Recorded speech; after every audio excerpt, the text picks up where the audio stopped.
and welcome to Chamber Chat, a series in partnership between WinPeg and the Monmouth Independence Chamber of Commerce and Visitor Center to allow the community to get to know some of our members beyond their business or organization. Joining me today, first off, is Robert Tomlinson, co-founder of the Ash Creek Arts Center. Welcome, Robert. Thanks for being here. Thank you. I'm glad to be here, Jean. So, you wear a lot of hats. I'll go ahead and get this out there. You wear a lot of hats in this Yes. community. You're also very new to this community, but we're going to talk primarily on Ash Creek Arts Center.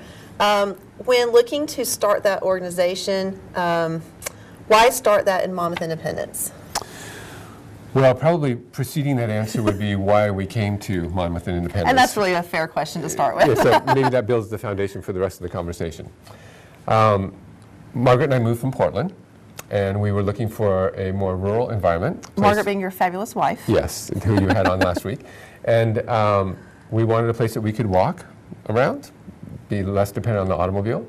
But we didn't want to sacrifice some of the things that we loved about Portland. And in Independence, we found a rare combination of things that meant a lot to us. A good used bookstore, a great movie theater, wonderful cafes. We have 2 great bakery cafes in town, and of course the Pink House. And then having the close association with Monmouth and the activities and excitement and cultural endeavors that the university brings. So it was a very winning combination for us. So we moved here about 1.5 years ago and sort of jumped right in the community. We found the community to be extremely generous and welcoming us. So everything was sort of in place. And then when the chamber moved out of the old library in downtown Independence, City Council person Nancy Lodge asked me, what should we do with this space? And I, like a very foolish person, opened my big mouth and said, well, you should start an art center. And so that's how it began. With your foolish mouth, your quote. Yes, because I didn't come down here actually to take on running an art center. I came down here to do my own work in the studio, and well, anyway, that changed rapidly. You are yourself an artist. I am an artist as well, yes, and Margaret's a writer, so we came down here to find a community in which we could enjoy the day-to-day life, but actually do our work. That was our goal. Now, so what started as a conversation with the lovely Nancy Lodge has now turned into a pretty busy endeavor. It's a very busy endeavor, and again, this is a good example of both the generosity and support of the community. Both city governments, both mayors, both city managers have been extremely supportive. Good example, Terry, who owns Mamir's Bed and Breakfast, offered us 2 rooms downstairs in her establishment to have a gallery, which has worked out really well, which is a block from the university. We're building stronger ties with university and PCL and WinPeg. So there's a sense of a good spirit here, generosity and people wanting to support new endeavors. And I think people recognize also the changes that have occurred in the public schools, the diminishing art activities and resources and teaching. And so they're really willing to chip in to create that activity outside the school system to make sure that our children become culturally literate.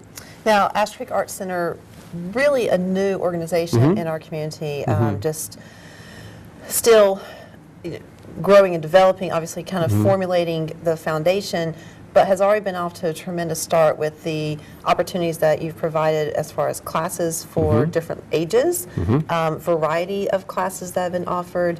I know there's been the writing component, you've done art with the kids. The things that probably we're most known for in that capacity are the Saturday art classes that we've done. Mary Harden, a teacher at WU, really organized and got us off to a great start last spring. They will begin again the 2nd Saturday of October and go for 6 weeks. And we have a great intern from WU who is organizing that actually, and he does teach painting and drawing at the high school level. So we'll have 6 consecutive Saturdays going from the 2nd week in October into mid-November. And then we are offering different adult classes. Robin at the library suggested a class structure that featured a different medium each week, so people could have kind of an introduction into the various artistic choices that they might pursue, and that will happen also starting in mid-October. Yeah, I love that idea, because if you don't really know a lot about art, then that gives you a chance to get a brief exposure to see more of what your interests lie. And that'll help us read what the community wants. Right. You know, we may discover there's 10 people who want to draw and only 2 people who want to actually paint with acrylics. So that'll help us direct our programming. Right. So, The other exciting thing that's happening that's also, again, a reflection of the willingness and the good intentions of both communities is that we are expanding what's now the Monmouth Arts and Culture Commission to actually be a WIM Arts and Culture Commission, WIM standing for WU, or the Western University, and Independence in Monmouth. So we're creating a broader council that will address the cultural needs of all three communities at once. Which I think is fabulous, to really pool the resources. That way you're not duplicating efforts, you're not having to repeat things. It's just, which just to me is very smart. Back to you and Margaret, and yes, I did, Margaret was part of Chamber Chat previously, but your answer to this one, why Monmouth Independence? What really pulled you down? You said you're from Portland, it was the right fit, it seemed to meet the needs of the bakeries and a bookstore, but what specifically, is there one word you would say, or one concept that really just said this is home for you? Well, we found a house, speaking of home. I mean, that's a very literal translation or response to what you're saying. We found a home that fit our needs perfectly. But more importantly, we wanted to stay within an hour of Portland if we could, to maintain certain relationships and activities there. But we were looking for a place that I described earlier that had a welcoming spirit, that had a diverse population, they had the richness of a university and all the activities that brings. And they just had to feel right. And we looked at a lot of communities. We got to Independence. We knew immediately this is where we were going to move. It was no hesitation. Yeah, I've heard some others who have moved to this area say that, and it just, I think, speaks highly of the community as a whole. What would you say professionally has been one of your greatest accomplishments thus far? And you can speak on behalf of Ash Creek or as an artist or any of the hats that you wear, but what has been a professional accomplishment? I'd like to go to Ash Creek, and just the fact that we exist and that we're thriving under situations that are, less than perfect. It's taking us 9 months. We're still waiting for our federal status for 501(c)(3). But in that period of time, we've obviously registered with the state of Oregon, but we've grown. Our capacity has really advanced to serve the community. And I think that we're, not only that we exist, but we're expanding is a great sign of success. And we are about to start a big capital campaign. I'll mention that because the city of Monmouth is making arrangements for us to take over the old fire station. So we're going to have a capital campaign to fix it up, to create gallery and studio and classroom spaces. All right, so stay tuned for more information about the capital campaign. Yes. What about personally? What's been one of your greater accomplishments or successes personally? Well, I think that most people might be surprised with this, but actually I'm a dad, and once you're a parent, you're always a parent. And I'm extremely proud of my son, and I feel like it's a great thing to be a parent, and it's hard work, but it really helps define a healthier, more loving sense of what reality is really about. So I feel like as a parent, I've done well, and I'm proud of that, and I love my son. I do enjoy when people respond about their family. There's just always a twinkle in the eye. Yeah, it's more personal. Art things, of course, there's things that, I've had shows and activities, and I started a group with poet David Abel in Portland in 2011 called 13 Hats, a collaborative group of artists and writers that we existed for 2 years and did collaborative projects. That was a wonderful experience for me and very enriching. But not the same as fatherhood. Nothing touches fatherhood. Nothing. Now, is there a hobby or an interest that you have that might surprise people? Oh, well, if I may, I'll then go to our next endeavor. Margaret and I have started a new quarterly arts and literary journal called Picture Sentence. And the first issue just came out 2 weeks ago. I actually saw the first. I was visiting our shared friend, Nancy Lodge, and I saw the copy. Great. Yeah. Yeah, so we're working on our second issue. It's coming out in October, so it will be a quarterly that will celebrate activities going on primarily in the Pacific Northwest. Okay, so you just wanted one more thing to do? Yeah, we have so much free time. It seemed like the obvious choice. No, but you are still an active artist on your own. Yeah, right. My next show coming up, actually I install in 2 weeks in Lewiston, Idaho at the Arts and Cultural History Center. They're giving me 4 galleries to do a variety of different things with. I'm doing 2 workshops while I'm there. So I have some things on the horizon I'm very excited about. Great. I'm just glad that you're not so caught up in these other endeavors that the one, like you said, you and Margaret chose this community because it fit all your needs for your own private endeavors that I'm glad you're still able to do that. Yes, we're trying. We're trying our best. Now, Ash Creek Arts Center, you are young, but you have just very quickly were joining the chamber. In your short amount of time, what would you say has been one of your better, more valuable benefits for the Arts Center as a chamber member? Well, I think our center is not any different than any member of the chamber in that regard, because there's networking. You know, and that's the primary, I think, asset that brings to a new business and people new in town, that it's a wonderful format for meeting people immediately and in a context that has a mutual shared interest. And I appreciate that. We, to me, networking, and we've said this a lot, I've said this on the show, just the idea that people do business with people that they know. And the networking part is extremely important, and I'm really glad that that's what helped. Sure. Yes, this is what we want to do. Yeah, I think it also informs you in a lot of other ways too. It helps you read what the needs of the community are. So as an example, you can't have a successful art center if you're not listening to what the needs of the community are. Excellent. Well, Robert, this has been a very quick 10 minutes for Chamber Yeah. Chat. I definitely appreciate your time, and thanks Thank for you. joining us today. Thank you for having me, Jean. Appreciate it.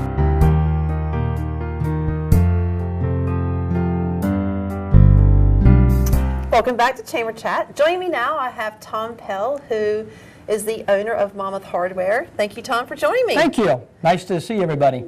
So, you are relatively new, I believe, to the Monmouth Independence community with Monmouth Hardware. Yes. Well, what made you decide to take on that endeavor? Well, I had looked at a couple different hardware stores, one in the San Am Canyon area and one in the Monmouth area. I researched the area. I liked it. It was a very good opportunity, and I think it's been the right choice. And you've been the owner of Monmouth Hardware now for a couple of years. 2.5 years. Yeah, that's because it was since I moved here, and that's been a fast 2.5 years. It has been a very fast years. It's been a lot of work. We've made a lot of progress. We've turned the store around. We're really proud of that. And you should be. There is definitely a nice feel about Monmouth Hardware and the comments people share about the place. Oh, so thank you. Congratulations on that. Thank you. Now, what would you say, being part of this community now for several years, what's the feature that makes us unique or special here, would you say?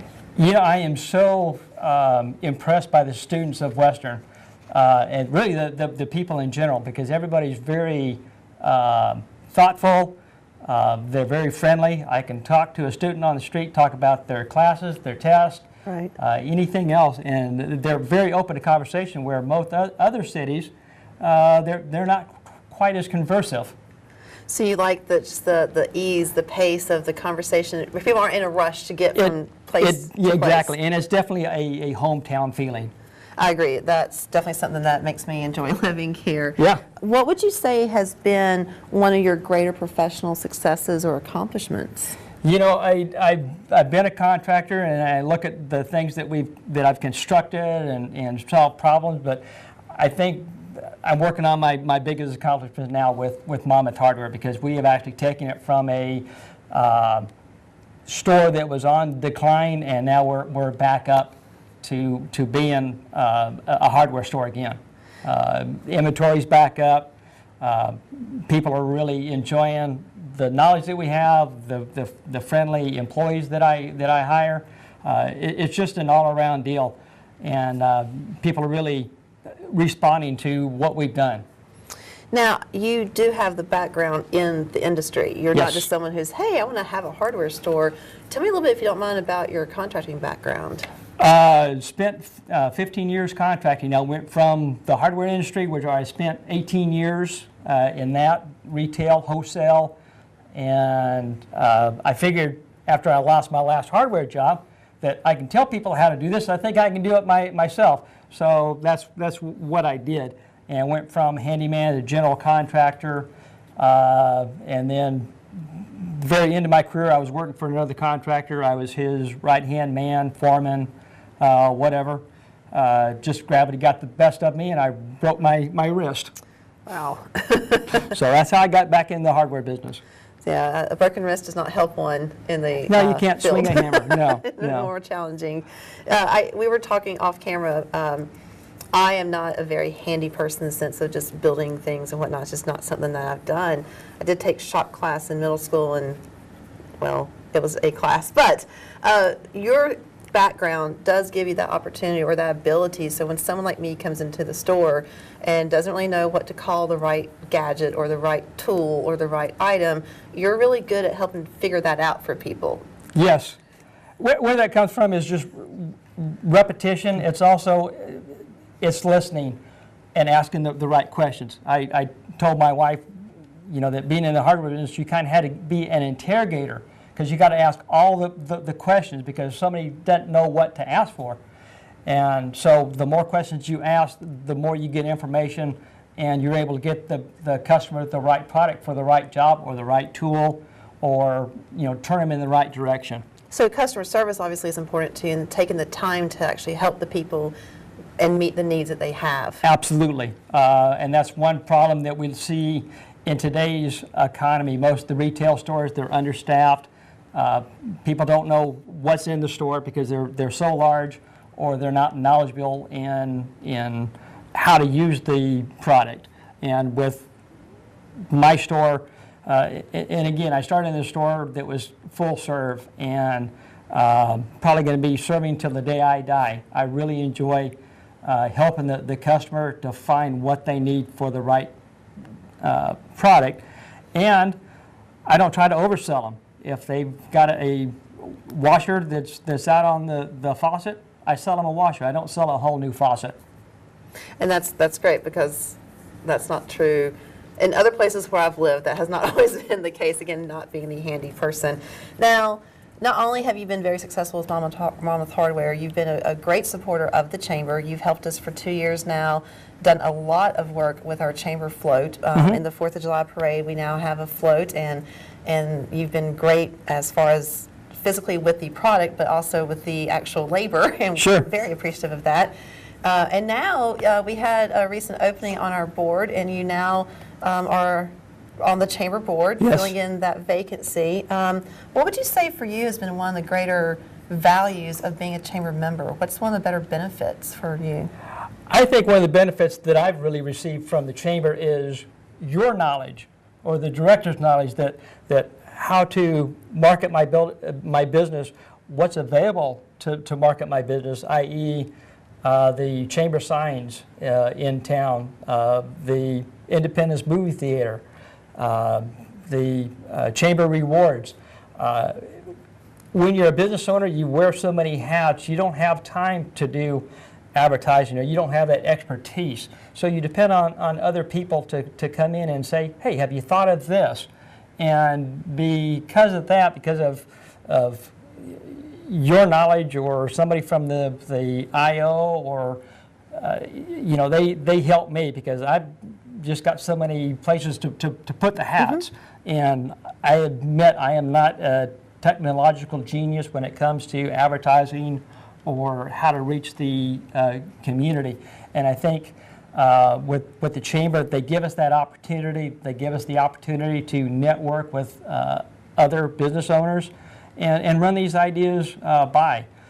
In fact, I'm working with Halo, which was a guest speaker at our last Chamber get-together, and I'm probably going to have a young man intern with me for a short time and see how everything works out. So things like that, where you're networking through the Chamber, it just gives you an opportunity to talk with like-minded people that are running in the same issues or might have different ideas. Well, thank you for the unsolicited compliment. Exactly. I appreciate that. Exactly. But no, I do enjoy watching the people network, and that is part of the Chamber membership, is that we are able to provide for our members the advertising and promotional opportunities. So I'm glad that you endorse those and appreciate those. Now, let's switch to the personal side for a little bit. What would you say has been one of your greatest personal accomplishments or successes? I guess being married for 20 years. Yeah, I'm kind of a low-key type person. I don't set goals. The question I always dislike during an interview, what do you see yourself in 2 years, 5 years, 10 years? I can't look that far ahead. Yeah. So it's not a live day-to-day type deal. I do try to keep an idea of what's going on, but in my world, things change at a rapid pace, and I cannot be regimented. But 20 years of marriage is quite the great success. So congratulations on Thank that. you. And Thank Brenda's you. wonderful. Yeah, so she is. You chose well. Now, what is maybe a hobby or an interest that you have that might surprise people when you're not at the hardware store? That's kind of been few and far between. Right. I'm just now getting back into golf. I like to water ski. I like to hike. I like to do the outdoor type projects. walking on the beach is just something that Brenda and I really enjoy a great deal. I think anytime you're at the beach is a good thing. It's a good relaxing time where you don't have to think about Monmouth Hardware. So one last question.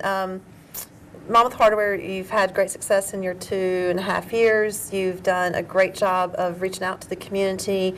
You've got the great ties with Western Oregon with the students. What's on the future? What do you see coming down on the horizon for Monmouth Hardware? Anything big coming up? Any more drawings or next year or something? We do the $1,000 giveaway once a year. We've got an opportunity to do it twice a year, but it's I wouldn't say a lot of work, but we try to just do it on a once a year basis. There's a lot of plans in my head for Monmouth Hardware, but it's kind of hurry up and wait. So when's that drawing? Because I know you've done some already. When's the next one? The next will probably be next June. Okay. We do a spring. There's a fall and a spring drawing. So we get an opportunity to do that. I'm getting ready to go back to Indiana in October for a market. So I get to find out new products and new things. Always trying to improve products for the shoppers. There's a lot of things you see on TV that maybe aren't in the retail stores yet, but they're coming soon. Well, Tom, congratulations on your success so far. Thank you for everything you've done with the Chamber, and I appreciate your time being here today. Thank you for having me. Oh, my pleasure.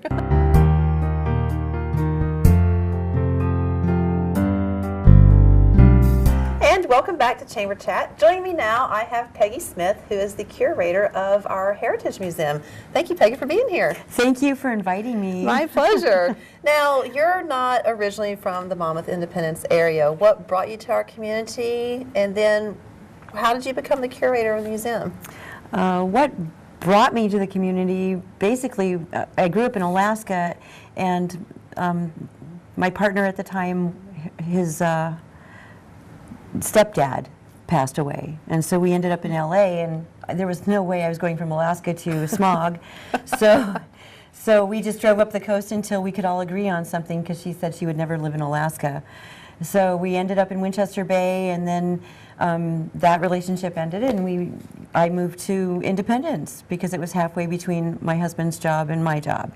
So, which wasn't quite to the truth. But I ended up doing daycare, and when that kind of fizzled out, I applied at the museum. And out of 14 applicants, they chose me. Well, that was a good choice. Right, and I was kind of a backup because they hired someone else as the director, but I was the aide. And so the director left after about a year, and I said, oh, I could do more hours, and I've been there almost 15 years now. 15 years almost, wow. And so you started as the aide position, and now you're the And director and nothing. curator. And Right, knew nothing about museums. Learned it all through, making phone calls to other museums, and they'll share all their information with you. So I was like, don't touch that. Use gloves. so from Alaska to LA to ultimately in Independence. So I love nice Independence. Segue, a little travel there. Right. It's like Independence is getting kind of big. No, that's good. So along those same lines, what do you think is a very unique feature about our community? What's something that really makes this Monmouth Independence area special or unique? Well, I love the river. The community is always kind of intertwined, and they come up with ideas for festivals, and they've got all the farmers markets, and with Monmouth being close too, they've got the Tuesday farmers market that I love, and so it's just great. Everybody's so friendly and kind and caring. Well, the farmers markets, I think, is a great point, because there is, in Monmouth, you can go to the farmers market on Tuesday. You can actually go to the farmers market on Thursdays in Dallas. Then we have 2 farmers markets on Saturdays in Independence. So there's no reason during the months of basically April through November that you can't get your fresh produce and some other really nice finds at the farmers markets. Since you started at the museum, what would you say has been one of your greatest professional accomplishments or successes? I asked somebody that. They said, duh, grant writing. So I've been pretty good at putting Blarney on paper. So how many grants have you written at this point, would you estimate? 30. Wow. What's been the largest dollar figure you've received from your grant writing? It's a little over $10,000. Impressive. So I think of all the grants that I've gotten, it's almost 100,000 in the time I've been there. Nice. But So, we're slowing down on that because it's usually special projects and we have some things to catch up on. okay. But grant writing, which is important for museums, and a lot of organizations rely on grant writing, so that's nice that you have that skill set. You may not let the word get out, or people may want your assistance. Well, maybe someday down the road, I think I would like to do that as a job and when I retire. Okay. Well, they're always needing. Grant writing is a definite great ability to have and be well received by many. So, what would you say has been one of your stronger or greater personal accomplishments or successes? I just roll with the punches. When things change, you don't get upset about it, or I don't, and just kind of go with the flow and treat other people the way I want to be treated. Well, that's a nice mantra to have. Absolutely. Now, is there a hobby or an interest or something that you have that would really just surprise people? This has become my favorite question that I've asked folks, because I never know what people are going to say. But what would surprise people about you, hobby or interest? I don't know if I would surprise anybody because I'm kind of out there all the time. I've done body work on historic cars, Jaguars, and Model Ts and things when I was younger. I didn't mind getting my hands dirty. Well, honestly, I find that very interesting. So, the restoration of older cars, you physically would get in there, and that's interesting. And you said Wow. Okay, then. Old Jaguars, yeah. Okay, so, and working in a museum, that kind of, you like the history component, it sounds like. Well, I hated history growing up. I hated it in high school. It was so boring. But it's the stories behind the stuff. You pick up a postcard, and there's this little love note from college to his girlfriend, and he made the postcard himself because it shows him laying in his bed in his dorm room, and there's things tacked all over the walls, and you learn about these people, and it's fantastic. I wish I'd met some of them. Well, I agree. I actually have a degree in history, and I taught history for several years, and I had high school students, and they often talked about how boring it was, and that was sort of my answer was, don't think of history as having to memorize dates and places, but more of the story. Because this Right. person did this, then this next person did something, and it just, it weaves a story, and you can take it, and you can relate to it a little bit more. It becomes more personal. Right. Back in the day, though, it was, memorize these dates. Right. I was not that type of teacher. I love the History Channel because they reenact everything. It's like, oh, now I understand that war. Great. Now, with the museum, what do you have going on right now? What's happening at the museum? Because right now we're in early September, so I know you can't spill too many of the beans, so to say, but what do you have going on? No, I can spill the beans because they're not going to see this until afterwards. Right now we're working on an exhibit called Doctors of Independence, 100 Years of History, and we acquired from the Pullman family this gigantic collection of Dr. Frotsky's things, who was also related to Dr. Knott, and then we have O.D. Butler certificates, a lot of things from him, and all the tools and the scary equipment that they used, and bottles of ointments and medicines that it's like, oh, would that have maybe killed somebody? So it's pretty interesting. There's a lot of strange things in there. And what time period are you looking at? 100 years. So from 1914 to 2014, is that what you're looking at? Probably closer to 1900. The certificates are, some of them are dated 1850 something. So it's a lot of. I bet there are some scary looking items there if you think back to what we people have dental equipment and doctor equipment and veterinary tools. They said, why does this doctor have veterinary tools? Well, they probably did, took care of people's animals too. Yeah, so very interesting. One-stop shop for some of that. Oh, and I have a surprise, and I can throw it out there because nobody will see this until later. I had murals printed over at the print shop, and so we have a surgery going on from Dr. Knott, and the picture was taken in Iowa in 1908. And then on the flip side of the room, because we had to take all the doctor things out of one area, we have to fill this other area, so it's a communication area. And so we found this great photo of a man up on the top of telegraph wires when the Army Corps of Engineers had just put them in. Wow. That, and you said, so it's the whole wall mural, just, Well, it's 36 by 67. oh, wow. I haven't told my boss yet. It's a surprise for her. Oh, that must be just really astonishing to walk in and see. Yes. Oh, Yes. how exciting. Now, when does that exhibit officially open, or how long does it run? Oh, it'll probably run for the rest of my life. Maybe not. So it opens on Saturday, the 13th, at 1 o'clock. Okay. There will be refreshments and guided tours through the whole building. And then people at any time after that, welcome to stop by the museum. Absolutely. Check it out. Well, that's exciting. Oh, and our Yes. hours, will that be posted, or should I say You that? can go ahead. Our hours are 1 to 5, Wednesday through Saturday. Yeah. And it's really nice that in our community we have a museum where people can go and actually see history, artifacts from this community. It's not every community can say something like that. So I think it's an important feature that we have in having this museum. So people will hopefully, will come out and check out 100 years and just see some of the interesting items that must be there. I'm curious myself, I have to admit. So. I get pretty chatty. I know a lot of the stories. So that's always fun, I think. Great. Well, for Peggy, me. I'm really glad that you stopped by and had our little chamber chat. Yeah, you're restoring old cars. I definitely like that. The hobby question, I think, is my personal favorite of what I've asked people. But congratulations on the new exhibit, the success so far. $100,000 of grant writing, that's great. Thank you. And thanks for being here. You're welcome. Thank